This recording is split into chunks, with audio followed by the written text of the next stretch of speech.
Well, we'll go ahead and get started, please. Looks like we have a lot more on Zoom than we have in the room today. I guess it's too pretty to travel today.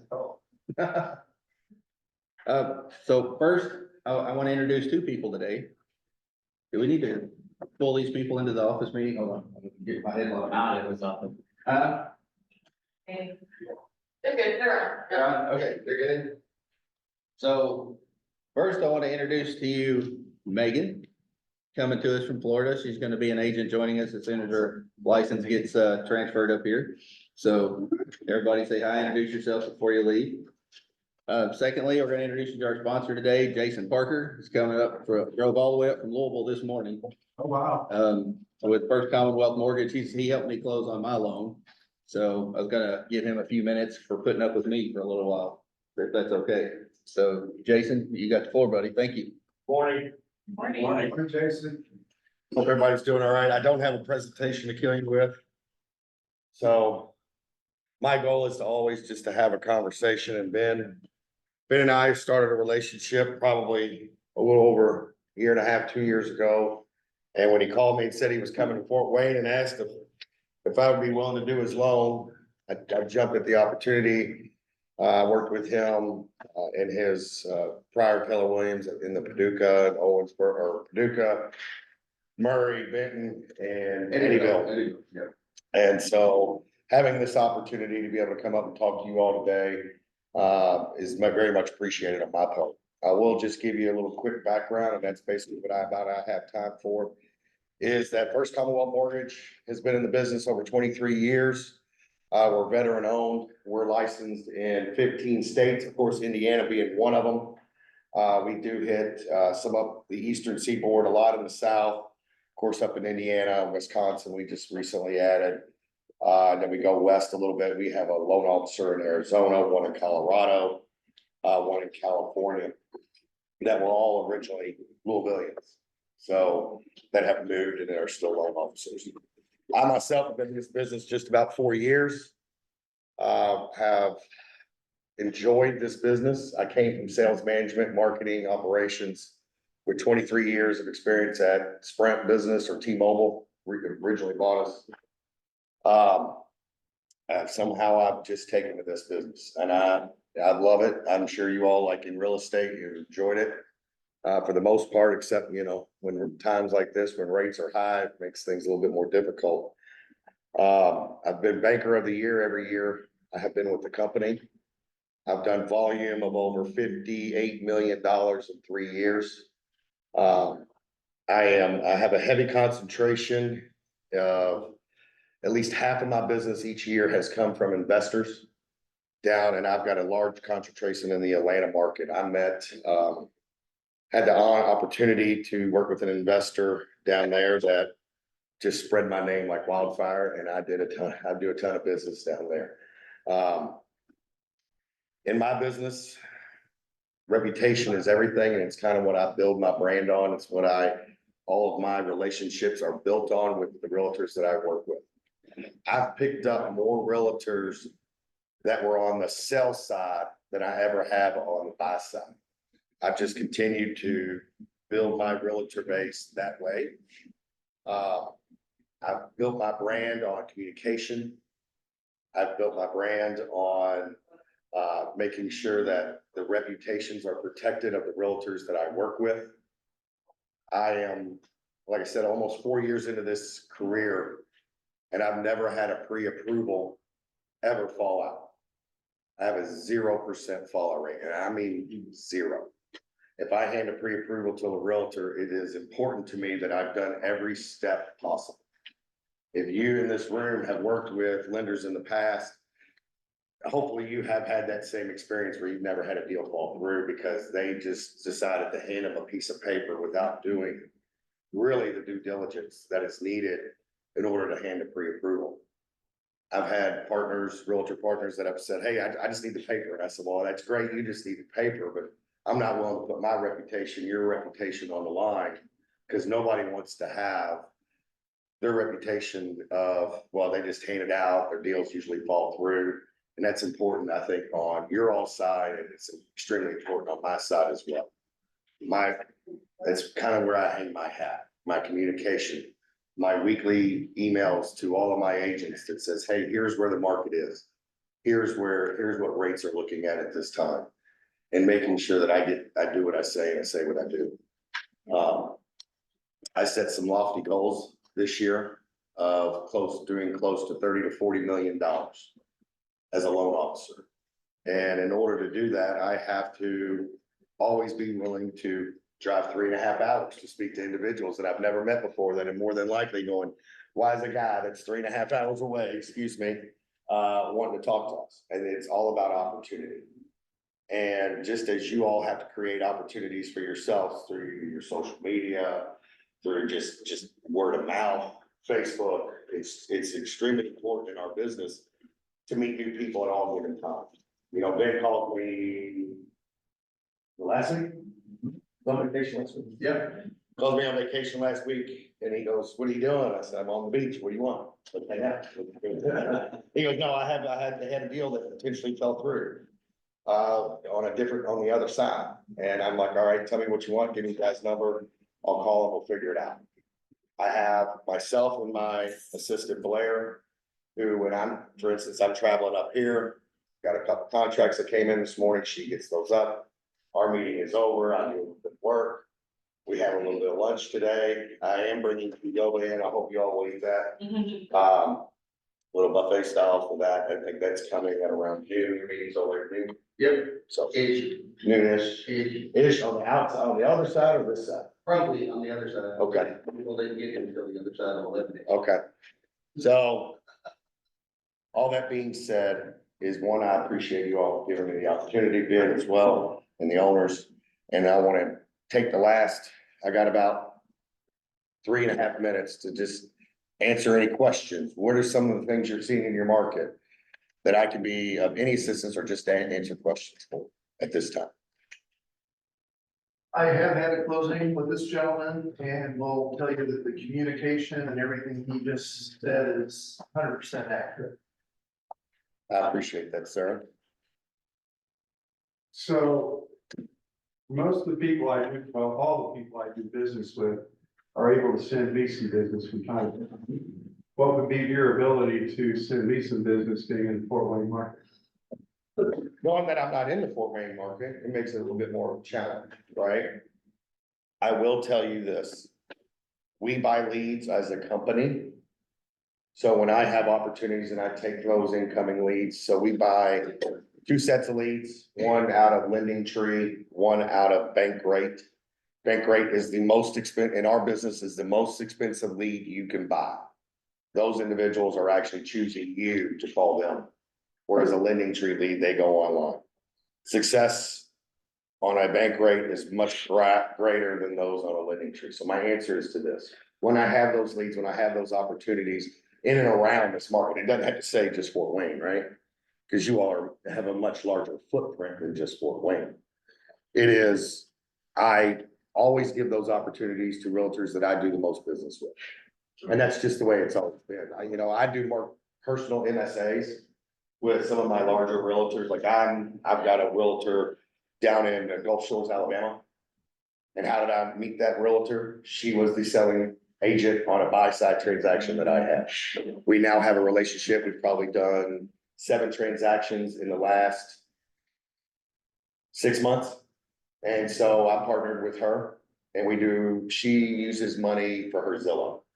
If you use money for Zillow, I do MSAs through marketing. So if you have a marketing budget you have every month, I tend to want to spend money there and help that realtor grow their business through their own marketing brand.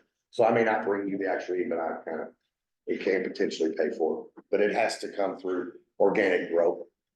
If as long as you're getting a benefit and I'm getting a benefit of we're being able to grow together, that's yes. It's gotta be a win-win. It has to be, I think there are plenty, and look, if you want a realtor or a lender out there that's just want to throw $1,000 at you to not do anything, those are the people you need to go find.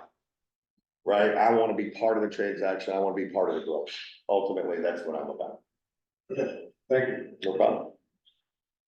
Anybody else? Anybody had any difficult deals? Did deals fall through here lately that you just can't seem to get figured out? Well, I'll be around. I got a I'll let Ben take his meeting. I've got a folder I'll hand out to everybody. It's got a little bit of information. It's got one, it talks a little bit about us, but then mostly it's just 2 reference guides for you. To whether they're not lender specific or just helpful reference guides for types of deals that you have, VA, FHA, just little rules and things like that to be on a 1 page. I'll be here around lunchtime if you just want to chat. Love the opportunity. It's been. Thank you. Thank you. And I will say that Jason does have a weekly email. If you want to get on his weekly email, just give him your address. He shoots out like, current interest rates, information. Very informative email. So if you just hand him your email address, he'll put you on a weekly email. Thank you. So thank you guys very much. I asked him in the ALC meeting this morning. So are we all aware of our mission statement as a company? We were talking about this morning in the ALC meeting. Our mission statement is to build careers worth having, businesses worth owning, lives worth living, experiences worth giving, and legacies worth leaving. And I asked them if they felt like their business was going in this direction. Right? I'm not saying necessarily you're 100% here right now, but do you feel like you're going in this direction? And if the answer is no, then have a conversation with me, Brian, an ALC member, somebody, to see what we can do to help you get your business going in the path where you can have this conversation with yourself and feel comfortable about it. Does that make sense? And that doesn't have anything to do with being a seasoned agent or a newer agent. Jesse Herendine, wait, I gotta say Herendine. Now we got Jesse, the other Jesse's on Zoom. He's new, but in his mind, he could be leaning toward this right now with the way he's planning his business, right? Is he there right now? Probably not. But he's heading in that direction. Does anybody have anything they'd like to speak to it at all? For bold? No, for this. Yeah. Is your business going toward this path right here, toward the mission statement? Do you have a career worth having right now? Does anybody here think they do not have a career worth having? That's good. Do you have a business that's worth owning? Like, should somebody else buy your business and you would feel comfortable selling your business that they would be able to flourish with it as well? Not yet, but yeah, Yeah, well, they're getting there. yeah, let's see, there you go, that's perfect. Not yet. Yet being the operative word. Do you have a life worth living? Do you have a life? Are you breathing? Are you breathing? Are you? Right. And Zoomers, y'all can jump in too. You don't be quiet just because you're on Zoom. I don't mind pointing the finger and saying, you do it. What about experiences worth giving? You feel like you've reached that part of your career to where you have experiences worth giving? Do you feel like that you could show somebody how to have a better career, how to have a life worth living? Do you think you could explain the situation in your life to where you've moved it to the part of your career where you do have experiences worth giving? I did this and took this step and it made my life so much better. And then finally, legacies worth leaving. Legacy is a strong word, right? It's a strong word. It's not necessarily being able to have a bunch of money in your bank account to leave to your family. If something, God forbid happens, right? Are you as a human being, the person that you want to be? And you're showing that to your family, your friends, the people you're around. Are you being who you want to be? That's the legacy to me that's most important leaving. I think that part's more important than money. Does anybody disagree with that?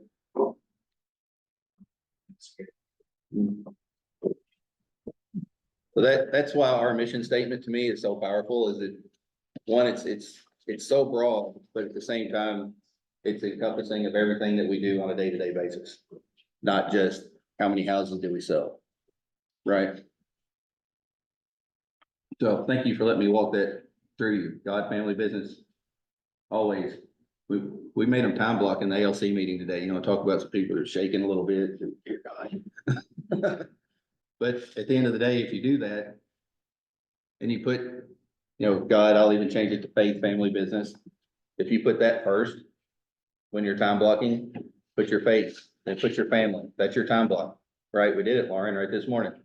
First thing I said, time block your family time, your personal time, your time you gotta pick up your kids from school, drop them off from school, if you got that school function to go to, your vacation in July that you know you're gonna take, put that down on your schedule, ink, and you do not change that for any client, period. Did I miss a time block course this morning or? We did an ALC this morning, no. We will have a time blocking course in May, so Okay, keep that. it's a little scary. No. Can my wife come to that? Cause I. Yep. Without her. Absolutely she can. Absolutely. All right, so, Oh, my God. yeah, I had to put this on here. We got it, we hired the Pope. We got a coach, right? What? It's exciting news for me, right? We had more people at this press conference than most people have at a ballgame. Yeah. It was crazy. It was, Rupp Arena was full. I had 22,000 people in Rupp Arena to introduce coach, and 5,000 people were turned away. Just to go, this is coach. Just for volleyball? Yeah, it's volleyball. That's right.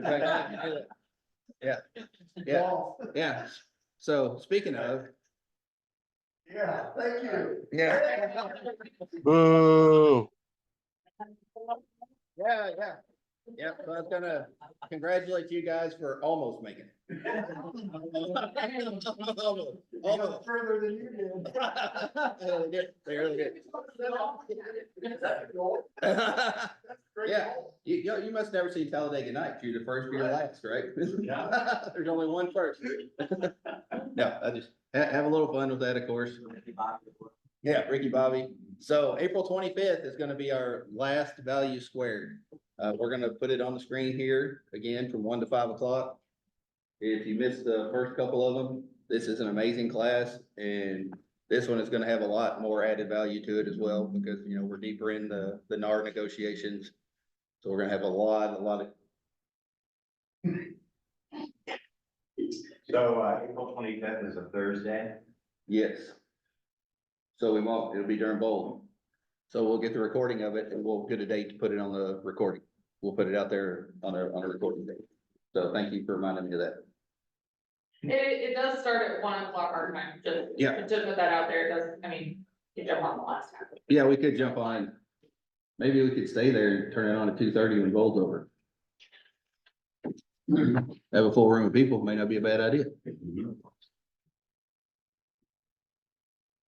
Next Tuesday, no, wait, yep, next Tuesday, Shannon Dager, she allowed us to pick whatever picture on Facebook she wanted us to pick. She said choose one, so we did.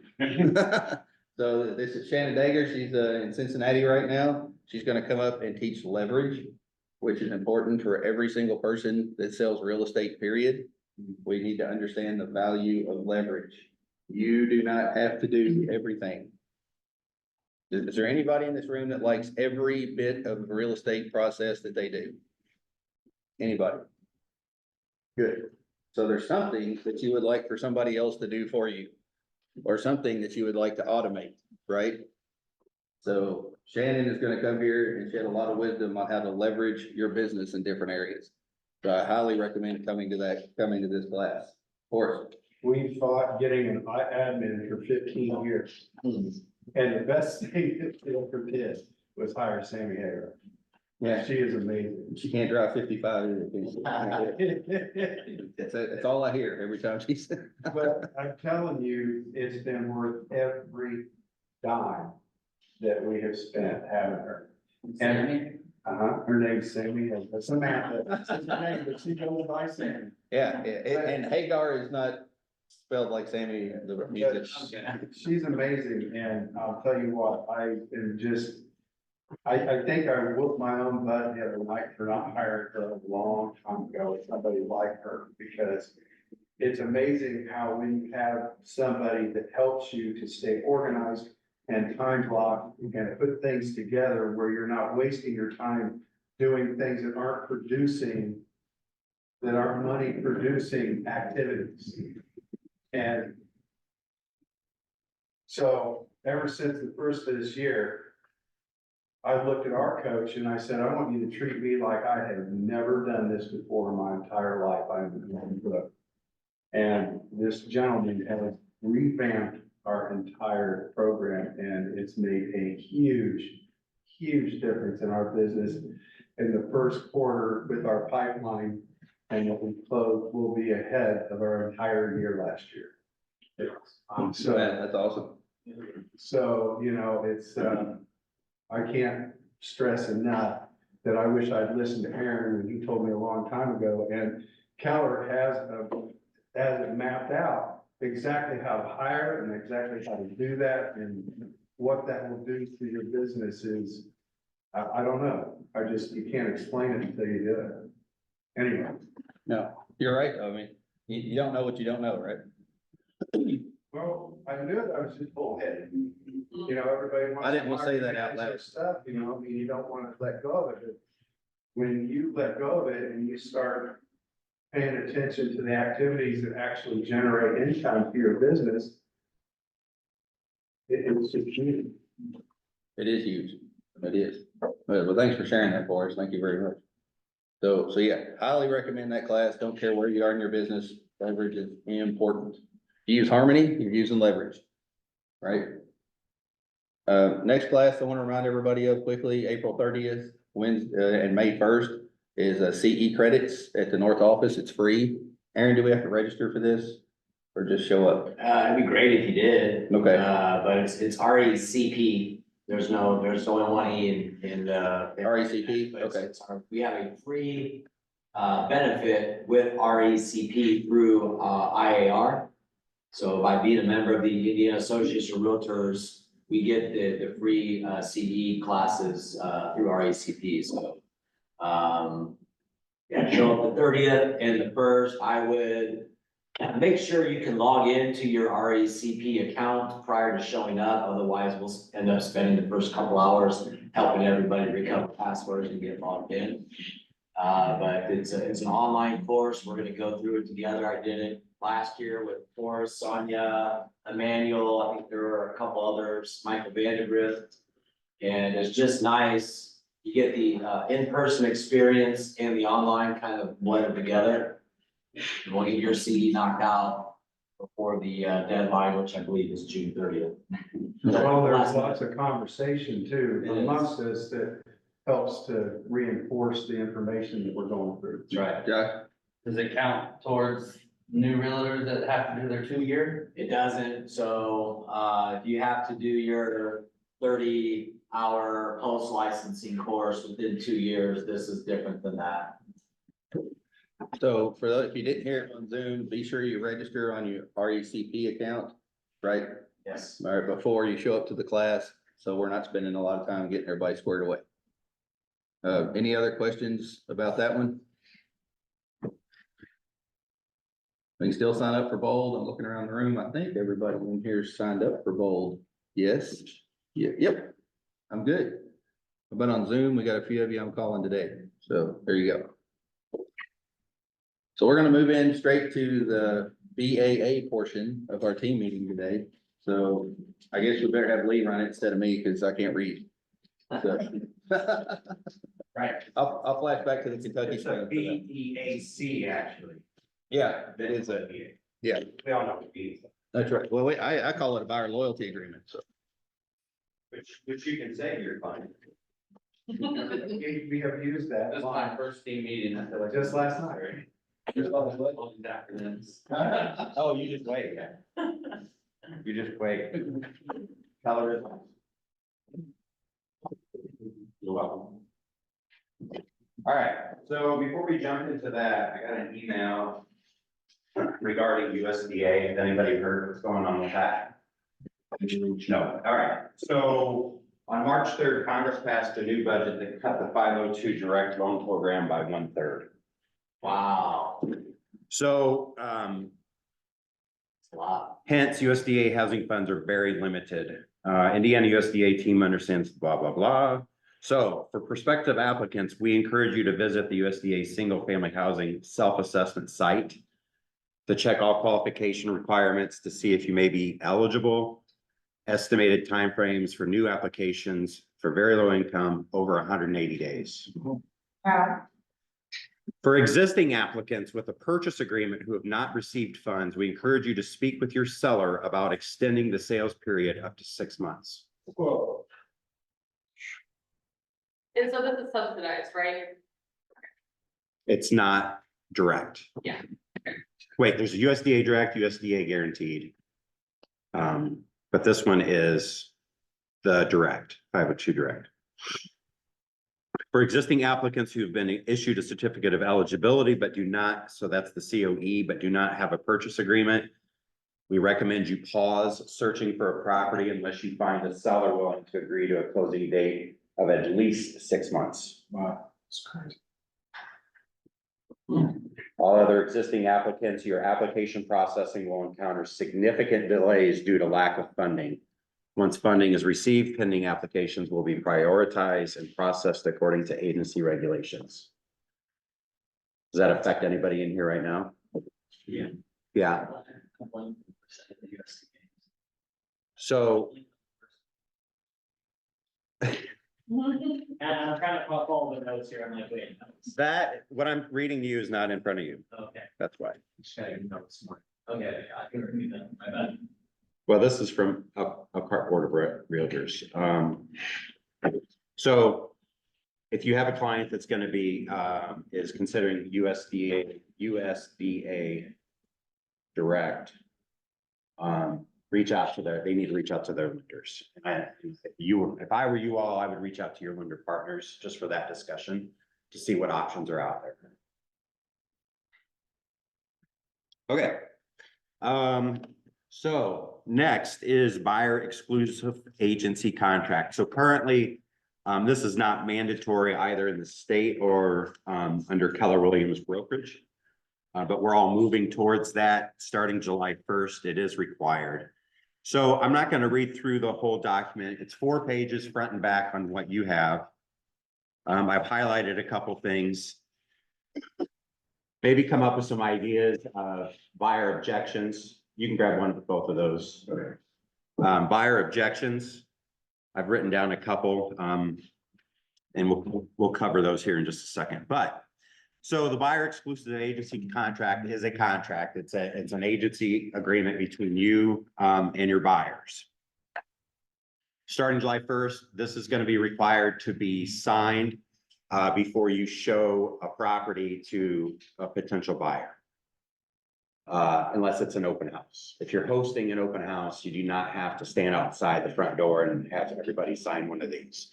But if they're not represented by another agent and they wish to pursue or wish to continue the search for a home, then that's when you're going to want to start talking with them about agency contract, your value proposition, what you bring to the table, and what the advantages of a buyer having representation by an agent when they're out looking for homes, especially for sale by owners.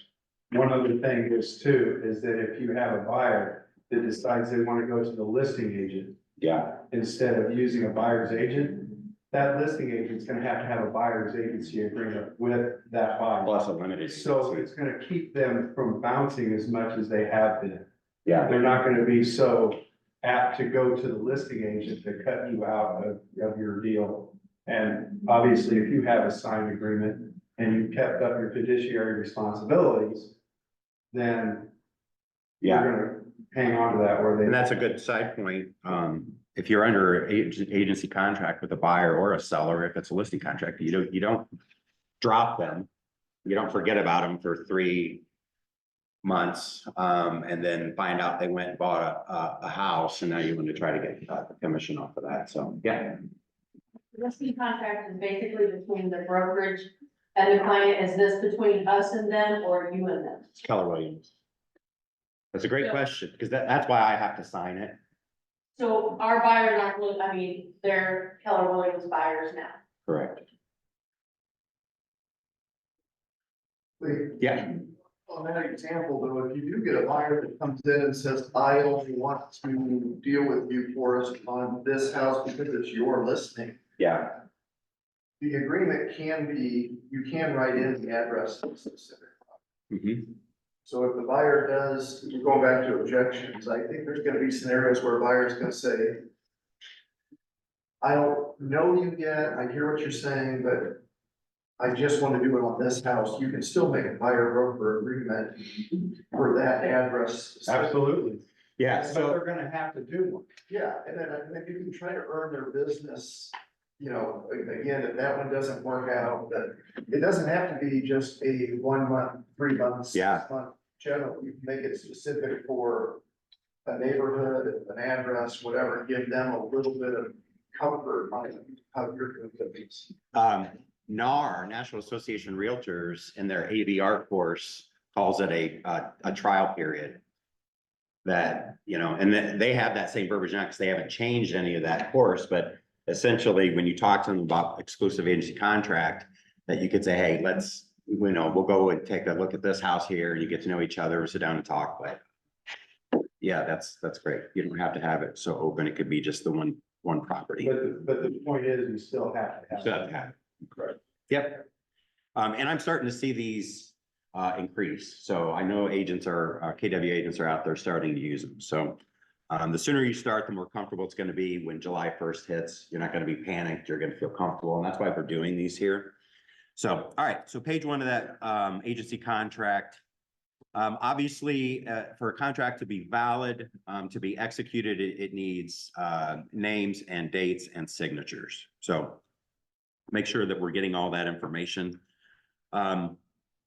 I would really recommend that you at least fill in every line so that I know that you've reviewed that with the clients. So if it's not applicable, you can just draw a line in the blank or write an A.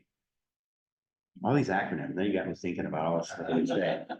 So, yeah, so section A, line 8, broker agrees to diligently attempt to locate property acceptable to the buyer to negotiate price terms, conditions, acceptable and for the purchase of property, and shall act in the buyer's best interest during the term of the contract.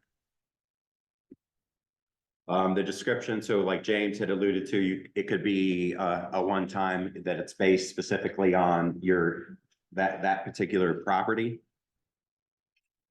Or it could be more broad. Maybe that you're helping this buyer look for a ranch or something in a specific location. And I know a lot of agents in this area are even more broad, like any real estate or any real property, residential real property in the state of Indiana. I mean, you can't get more broad than that. So, but that's a conversation that you need to have with the buyer. Broker's compensation. So that's why we're reading through this today is we want to make sure that we get paid for what we do, right? So retainer fee, buyer has paid broker a non-refundable retainer fee of blank US dollars. This amount shall be credited to the total amount due at the time of closing if it does close. Any transaction accomplished under this agreement, including but not limited to a lease with option to purchase. I don't see these very often, but it's pretty self-explanatory. Anybody have any questions on that? What a retainer fee would look like? Yeah. So if I have been doing a retainer fee, if I was to, is it like earnest money where they need to write a check to Keller Williams and that gets sent here? Cause I thought we said something about you hold it. Yeah, we have to hold it. Okay, so like we used to with earnest money, we would just be mailing a check from the buyer, maybe with a copy of this to the front desk. It's a good question. Yeah, we're gonna have. Because we don't have. We're gonna have to set up an earnest account because we're holding that money in trust, right? Well, hold on. It says non-refundable, Yeah, so it's not earnest. so we're not required. Right, no, We just need to track it. Yeah, So that money could be held in an interest-bearing account. It's not earnest money. It's non-refundable, retainer.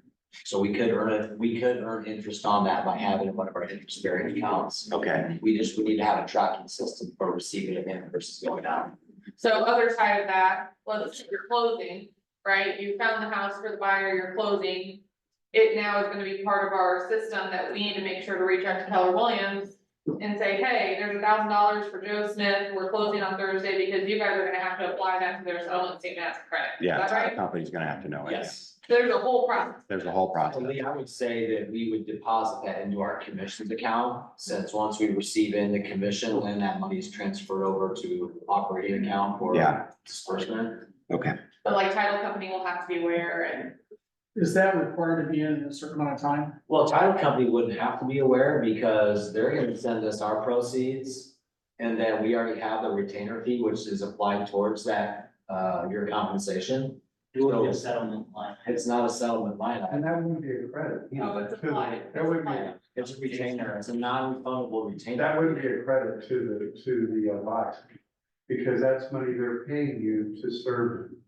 But what if the seller covers their commission, but I have a retainer? They're just. The retainer is just for you to do what you're doing.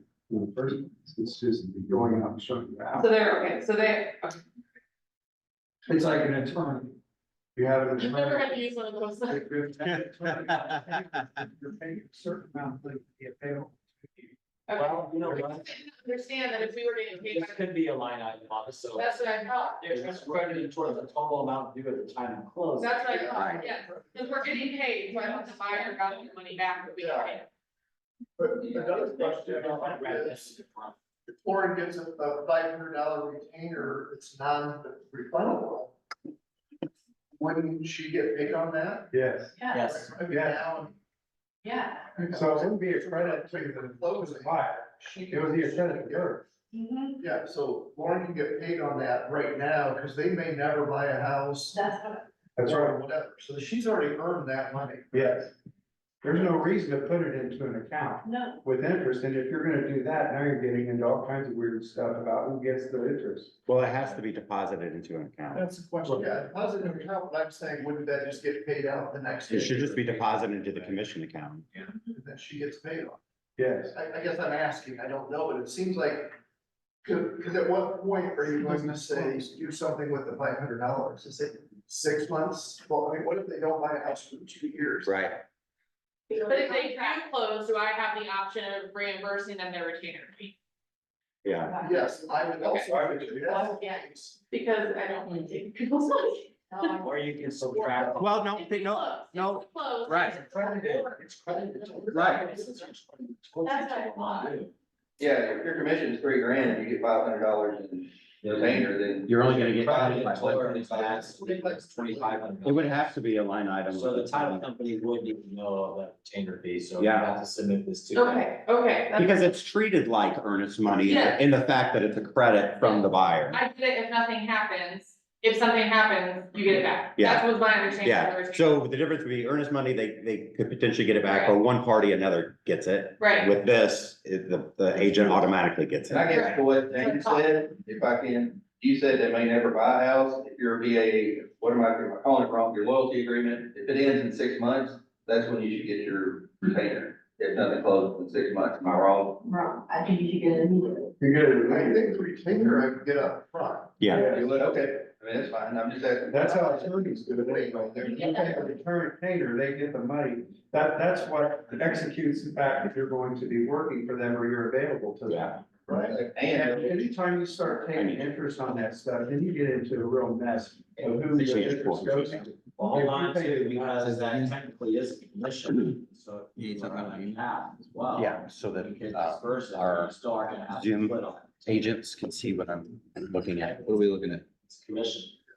So I need both, office policy would have been. Yeah, but you don't want to institutions. No, it's You put that in.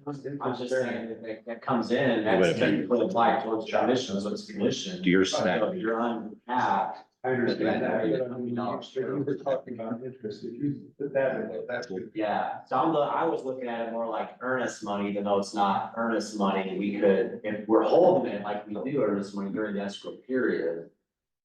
Then, But if you put it in a non-interest bearing account, but technically that won't be taken out. No, it wasn't. Take a split, you take a No, split, But yeah. and then you give. How about them unopens the next day. yeah, it won't be there long.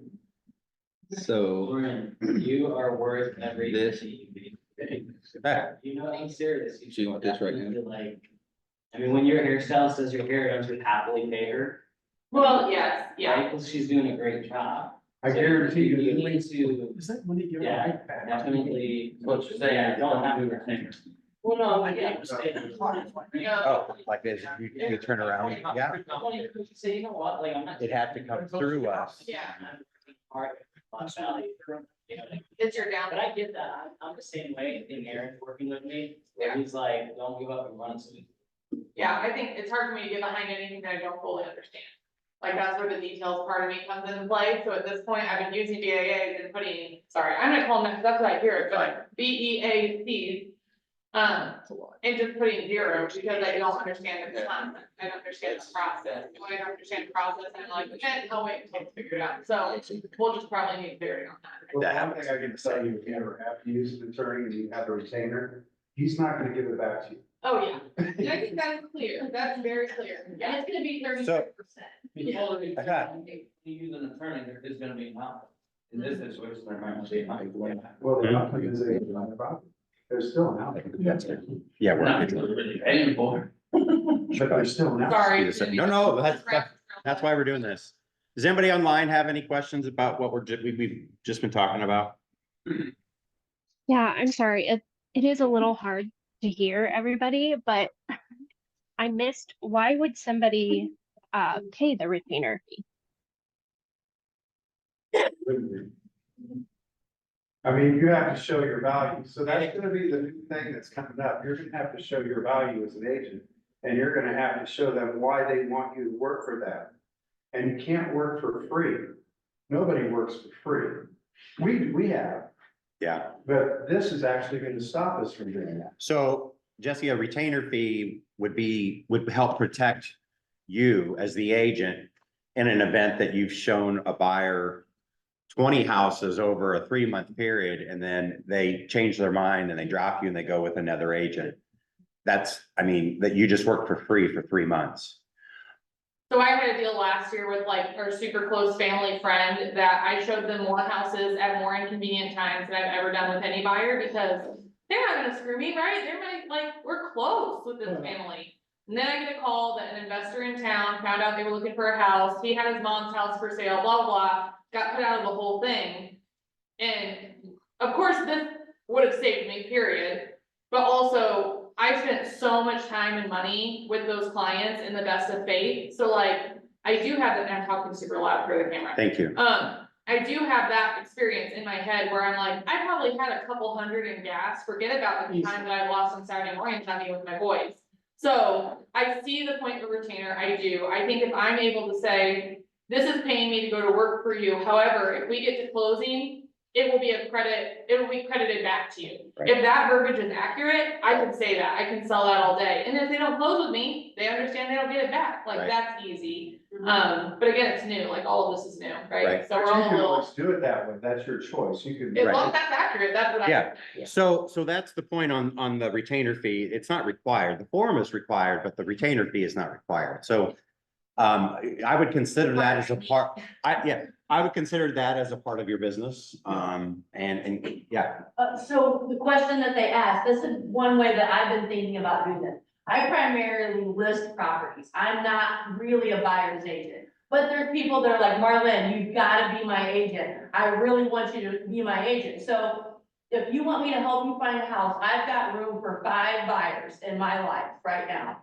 Yeah. If you wanna be one of these 5 buyers, this is what it's gonna cost you to be one of these 5 buyers. Because I don't normally do this, I normally do this. But if you want me to be your person, this is what it's gonna cost.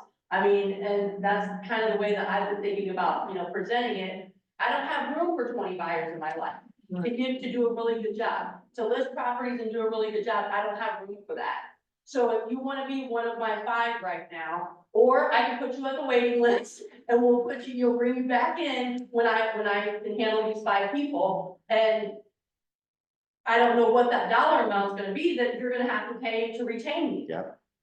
Is Because there, I'm gonna go all in for you and you're gonna have to pay a retain. are there any buyer agents in the room that would like to talk to Marlene? Yeah, right. I got your CC, so what? She needs help. Buyer's agent. You need a buyer's agent. Just showing agent, please. We've got a situation right now where this is gonna be perfect. we've got a client, we're listing their property. They're gonna buy an $800,000 home. It may not be in the state of Indiana. They're going to try to do it in the state of Indiana, but it may be in Ohio. So charging a retainer to show them all the houses we're doing and doing all the driving that we're doing, to show them homes, there's a chance, not because they're trying to steal. There's a chance that they may end up buying their home in Ohio, we wouldn't get anything for all of the travel time and the work that we're going to do. And writing offers. We've been talking about driving all over the place and showings, but we're writing offers. Writing offers, you're negotiating on behalf of them. Making calls for taxi agents, yeah, we're doing all of it. Matter of fact, when I go home, I'm gonna write a Money for that retainer is done through Keller Williams and returned to the agent. The agent can, feel free to use those for those expenses right away. They don't have to hold on to it, correct? Correct. Okay, just double check. Yep. Okay, we gotta move on. Commission, so in consideration for the services to be performed by, so you're gonna establish what your commission rate is. If you choose to do a flat fee, or not, just make it clear, what it is. So in the event the seller pays, so you wanna, this is in bold, I would say this out loud to the client. In the event that the seller pays a commission under a listing agreement and broker with the consent of that buyer is to receive any portion thereof, that portion shall be credited against the buyer's financial obligations to the broker. And that's huge. And they shall use the broker's best effort to cause the seller or seller's agent to satisfy the buyer's obligation. That's important. In other words, you can't go above that number. Right. If you put in there that you're only gonna charge, or that you're gonna charge 3%, and the seller gives you a BAC of 3%, you can't charge them another 3%. Correct. That 3% clears what you've got on this contract. Right. So the commission shall be due, earned, and promptly paid if the buyer or any person acting for them or on their behalf acquires any real property or interest as described herein during the term of the contract through the services of the broker or otherwise.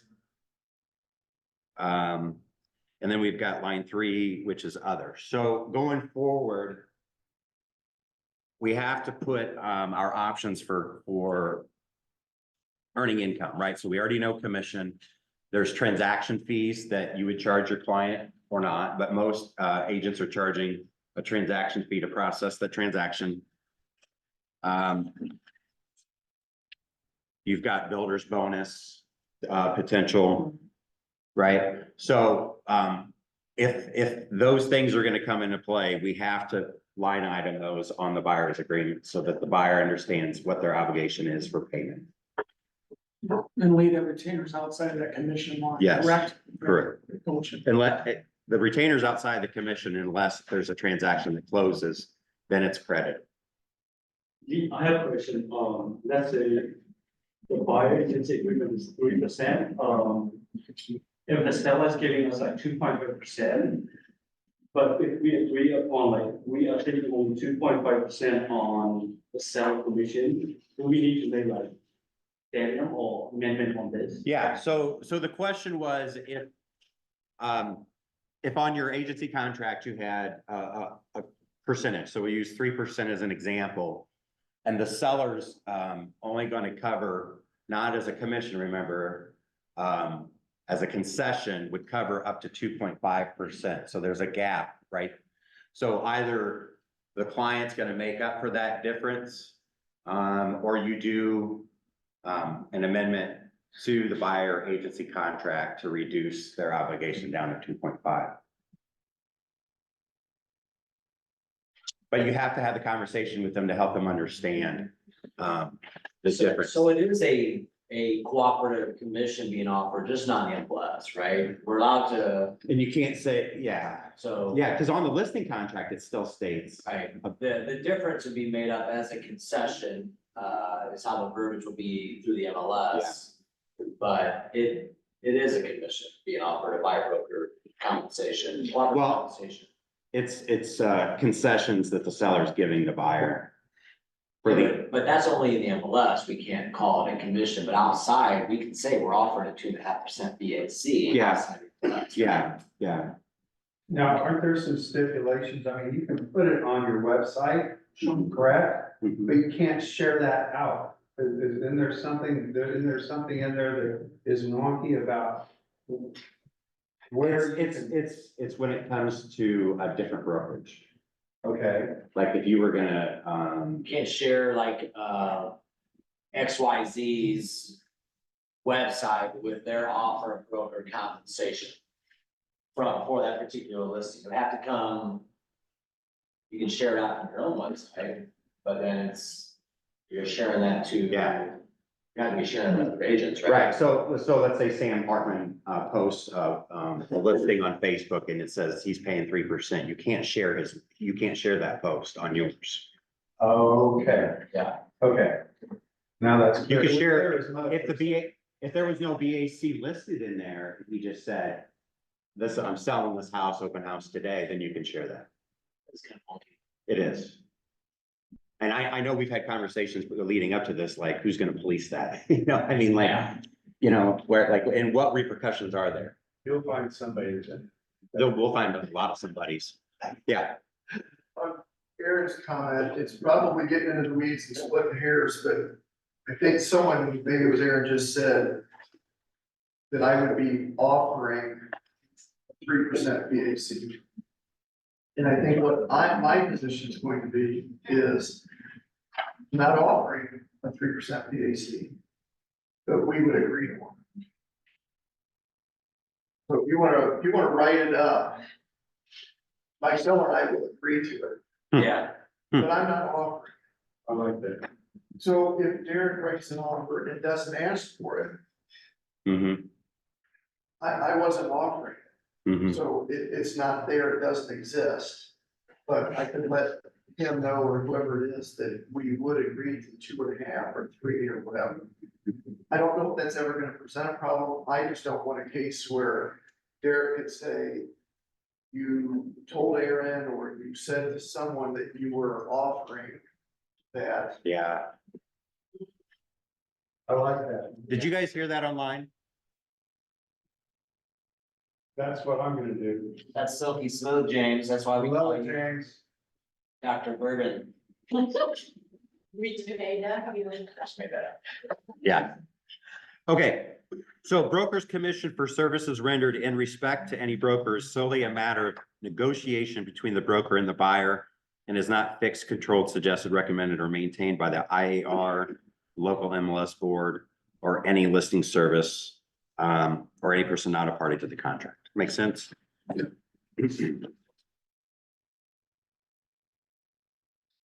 Okay, page 2, I'm not gonna go through agency relationships. You should all know those. But this is that opportunity. There's an opportunity in the first page, but this is a good opportunity to talk about your value proposition. You should have that just like you would for a listing appointment. You have to explain why somebody would choose you versus another agent. So this is when you can work that in.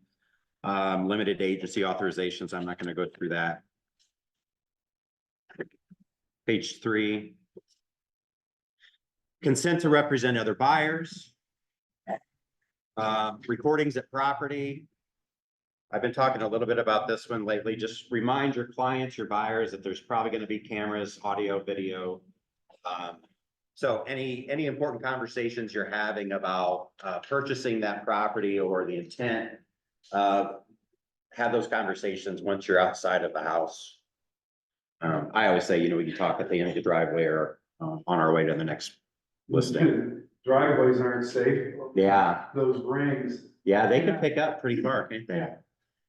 Line, did you? is that- Recordings at, oh shoot, I forgot. Oh, okay, Ta-da! okay, sorry. Sorry, I wasn't moving forward on that. On Main Street. Thank you. There you Yeah, go. that's clear. Fair housing, of course, legal disclaimer, attorney fees, so, wire fraud. If you receive any electronic communication directing you to transfer funds or provide non-public information.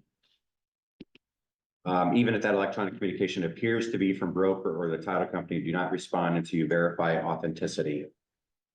So, essentially, if they get any information regarding a wire transfer of money, funds, especially when it's close to closing day, let them know to reach out to you for confirmation or have them call the title company. So with your further conditions, what would you use, what some verbiage that you might use in further conditions, or what would that be utilized for? I tried to think about that this morning and I could not come up with anything. Because, you know, I mean, with further conditions, you have to be really careful. Yeah. To do that, because you can't become an attorney. Right, so, Maybe a co-agent working on. yeah, that's a possibility, or maybe they sell a property with a different agent. And so if they were gonna make an offer on that property, they would use that agent. Kind of like what James was talking about a little earlier. If it has anything to do with you earning income, it has to go under the commission section, the broker's compensation section, I mean.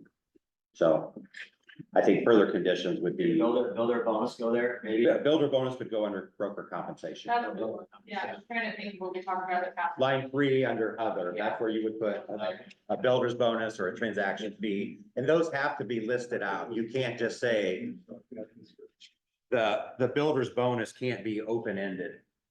So you have to put an amount, and you can use verbiage like up to $5,000, or, I mean, you're gonna know the market and what builders are paying. Is 1% of the sales price, is that considered too open-ended? No, Okay. because you're having a discussion of what their price point is and their price range. Yeah. It might be an additional 0.5% BAC, so it could be 3, but I know like the R1 offers 3.5 or 4 certain Yeah. properties or certain. So I like where you're going with that, actually, Aaron, is having the conversation like you do with your sellers. The sellers want a net, like, what do you need to walk away with? I think with the buyer's conversation is we need to have that, what money are you gonna be, is coming out of pocket? So you wanna sit down, we're gonna talk about our, you know, if they're getting a mortgage or loan, you wanna talk about down payment, you wanna talk about inspections, because you have to pay for those upfront, appraisals, a retainer fee, commission, yeah. We do a net for all of our buyers. I think it's, you have to, I think you have to. So if you do a net with your buyer, then you can explain exactly, there isn't any way for them, and if you're concerned, you can always have them initial that net sheet. Yes. You went through that net sheet with Yes. them. So include the net sheet with the buyer agency contract. Yeah. So, okay, a couple more things and then we're gonna hit up lunch, right? So we need to make sure that in addition to the agency contract that the client is signing, office policy for buyers. It actually states in this contract that buyer acknowledges receipt of a copy of the written office policy. So as a brokerage, Keller Williams has their own office policy. We've developed that and I included that in your packet. Our online friends, Ben's gonna get that for us right now. So when you're meeting with clients, you're gonna wanna bring your agency contract, you're gonna wanna bring your office policy and anything else that you have for that appointment. What else? So even though. Oh, and make sure, just like with any paperwork, anytime that you get fully executed contract documents, you need to send the client back everything that's fully signed. It seems like it's something simple and everybody goes, oh yeah, we know to do that, but I'm telling you, I know agents aren't doing it. So Dotloop does do that on there. where it will send the full document back. Yeah, I heard you say that, and I was like, I've never sent them a copy. yeah, we want to make sure they have, and I know clients aren't getting them because I talked to those clients after the fact and said, can you send me those documents? Because I never got them. So even though in the office policy, we have it disclosed on the back, transaction fee. Yeah. And it's a signed document. Yeah. That still needs to be included. on So the- this is a contract. This is what they sign, knowing what they're gonna pay for. That's just a disclosure. Mhm. Okay. So, but that's a great thing, lead in, you need to explain, it's not, this is a transaction fee, and then on my office policy, I'm gonna charge you another transaction fee. No, there's just one, but we list it twice. And there's on the back of what Horace is talking about, page 2. There's some items on there, it talks about what that transaction processing fee is covered. All right, somebody online had a question? I have a question. All right, Leah, go ahead. When you, because I had a client that signed one, a couple weeks ago, do I have to send it to you too, Lee? Because it says, it has to be signed by a managing broker, or do you just have to? What, for the agency contract? Yeah, I have to sign that. okay. So do I send it to you? Because it's on yeah. the, DocuSign. Okay. So send your listing contracts and your buyer, agency contracts, you need to send to me last. I shouldn't be the first one because I review, make sure that the buyer signed, initial, dated. So that way I know that you've had those conversations with that client Mhm. and that I'm just finalizing the deal. Yeah. I would strongly recommend when you go on a listing agreement, when you go on a listing appointment and you get a listing agreement, that you do your buyer's agency agreement right there, right then, at the same time you're doing your listing. So, yeah, that's, so if you have a seller and that seller is also a buyer, what Forrest has said is, when you meet to do the listing, presentation and the contract, go ahead and, because you're gonna have the buyer conversation as well, so, yeah. Especially if you say, if I get both sides, if you're gonna buy your home with me, then I'm gonna reduce on my commission. You need to make sure you have that contract in your buyer's agency agreement to make sure that they're actually gonna give you the buy. Because I've seen people sell their home and then go to the listing agent of the house they decided to buy, or a FSBO, and they leave you completely out of the deal. Yeah. Lauren, you had one of those too. Yeah, Yeah, I did. wasn't last year, it was the year before. My listing and the buyer went somewhere else. Yeah. Yep. That was Yep. fun. Leah, did you have anything else? Nope, that's all. I just wanted to, because they already signed it, so I'll send it to you. Okay. And also to make sure I did it correctly. Yep. There are amendments. There is an amendment form. There's an addendum form for, and a mutual release form for the buyer agency contract.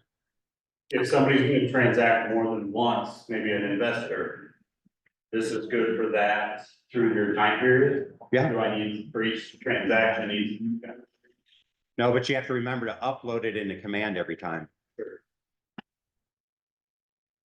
Yeah, so as long as you're still servicing the same client, you don't need to continually get that. Especially if there's an audit, you wanna make sure that you Yeah. have the buyer's agency agreement for every buyer. Yeah, same thing for the office policy. You don't have to have a signed office policy for every purchase. We just need one. If you feel like it's outdated, you know, like maybe you've been working with them for a year, it might be a good idea to revisit those documents again and have those conversations. But, yeah. Okay. I'm gonna wrap it up. Anybody have any last questions?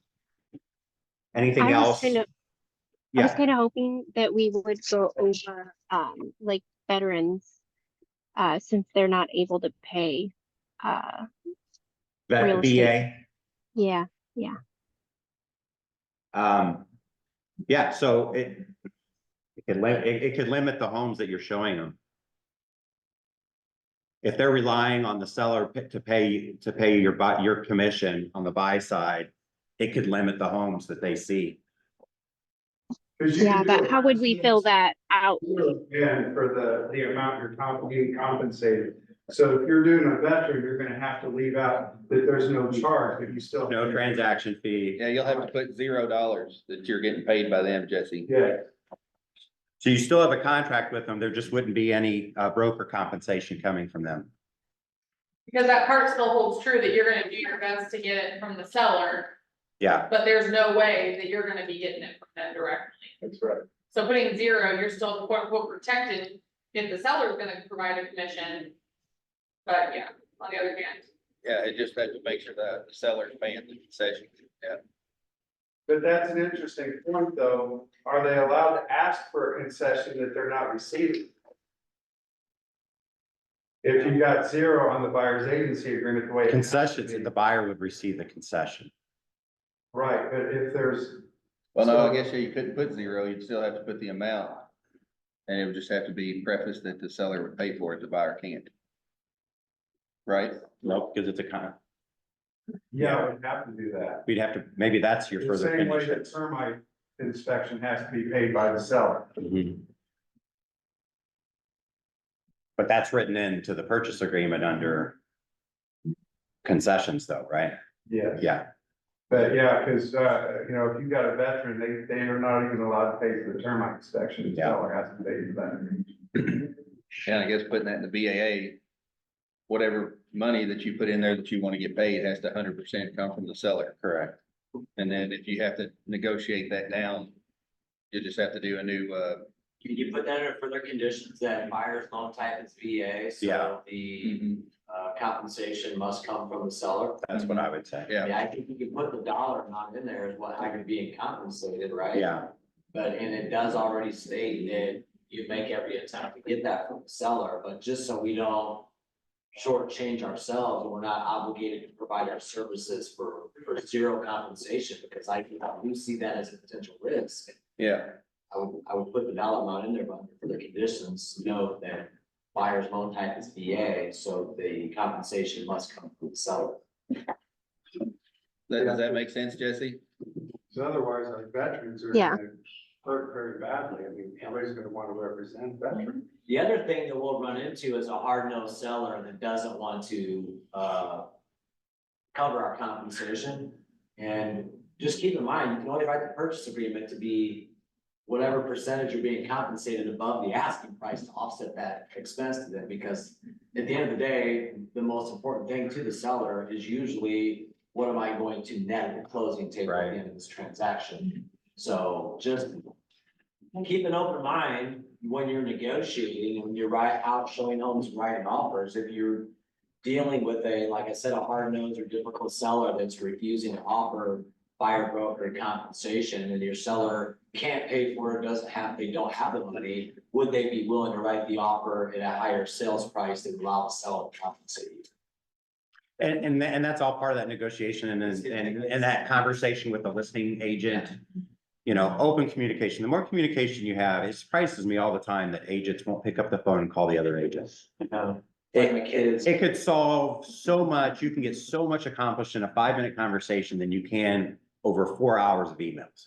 It's My relationship with the selling agent is as important as my relationship with the Yeah. client. Yeah. This is a relationship business and they don't mean just with clients. Right. Yeah. That's why I don't go out and get drunk and say stupid crap to people when I'm out. Yeah. with Other agents. Not even a dog poops in its own cage. I'll tell you, Fort Wayne is just an overgrown farm town, you know, Yeah. Farm town. farm town. Any other questions? We think we're a big city, but we're not. All right, y'all. I do want to say, don't forget either next week on Wednesday, Scott Pressler is teaching his buying consult. So we're gonna have a buyer consultation class led by Scott Pressler that will involve role play as well. So we'll get to see a live buyer consult. We're trying to get Rocky down here to get his side of it also.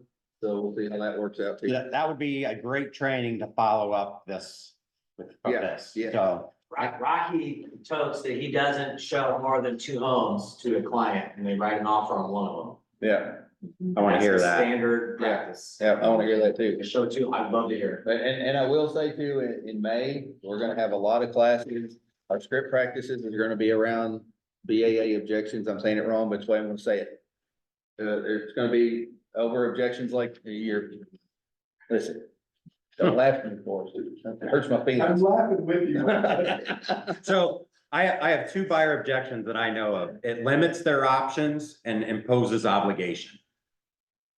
So if you know those 2 objections, you can think about how to overcome those. But we do have a lot of good scripts around it, and so script practices are gonna be led toward this, as well as classes on your value proposition and how to make a great buying consultation package. Because you don't wanna just be great at the consultation and the conversation, you wanna have a package you take with them that you walk through with them, and then you can leave with them. Does that make sense? You don't wanna just email it to them and say, what do you think? You wanna sit down with them and walk through it with them. Build that relationship from the start. And as we talked about this morning, you may want to start setting boundaries then. When can we communicate? When is the off limit times for you? These are my off limit times. Let's make sure we're communicating at the times that we need to communicate. Does that make sense? You're setting a business expectation from the start. I got one last thing, and I'm done. I gotta go eat because I'm hungry. I want to do one bucket, Bill. Our leadership, Aaron, Lee, Yes. Ben, ALC. You guys are amazing. And I am grateful and thankful for your leadership and the hours of time that you put in to make sure we have the information we need to be viable within the community. So thank you. Thank you. Thank you, guys. Thank you.